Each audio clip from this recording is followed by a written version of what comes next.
types of people. Well, there's still many different types of people. What kind of people?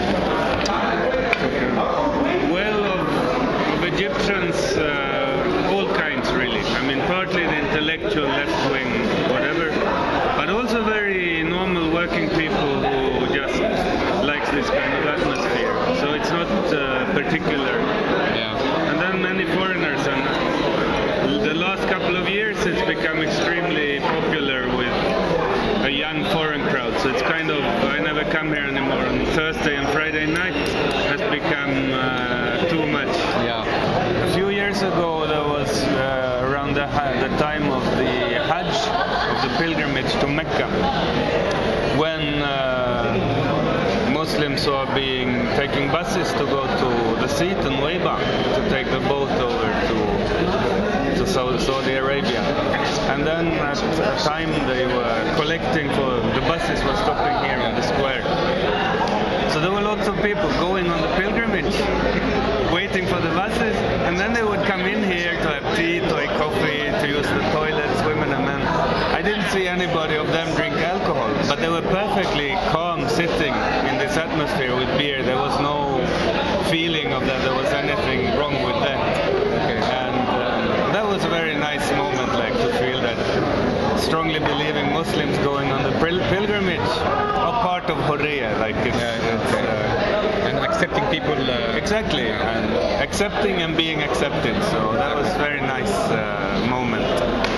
And how about the religion? Do you feel any tension here between? No. I mean, not now. There were at some points. There's been a little bit tense when there was still much movement on the streets. But I mean, it was never anything really happening. It was more in the minds of people. But, yeah. So Copts and Coptic and Muslims here. No. Here it's normal. Yeah. No, what I meant was that for sometimes people were a bit worried about the streets when there were like more maybe there could be maybe political Islamists moving, maybe doing something.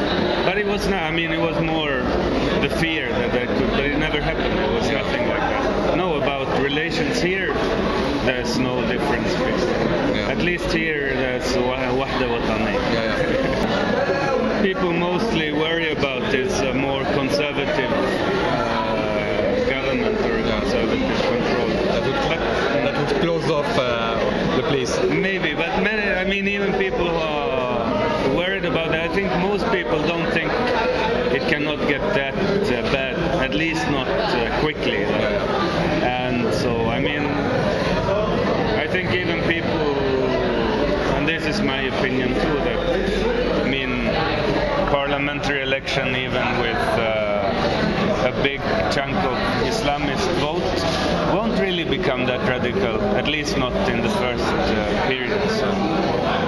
I remember it was closed for quite some time. What happened? What happened? Yeah, well, last year it was closed about a year ago or a year and a half ago. They had a problem with the license. So that was taking a long time. It was closed maybe 2 months or something like that. Yeah. And then there were lots of rumors, of course, about what kind of rumors? Yeah, that it was a political action, that any kind of tension. But then at the end it turned out it was only bureaucratic, and they opened again. But then, of course, during the rough times in January, February, it was also closed for quite a lot of time. Okay. Which made I mean, people were a little bit upset about that. They felt that they could have been more supportive of people who are fighting in Tahrir, to stay open. So it lost a little bit of credibility. I mean, there are other small bars in downtown that were always open, and they became, of course, now they have big credibility.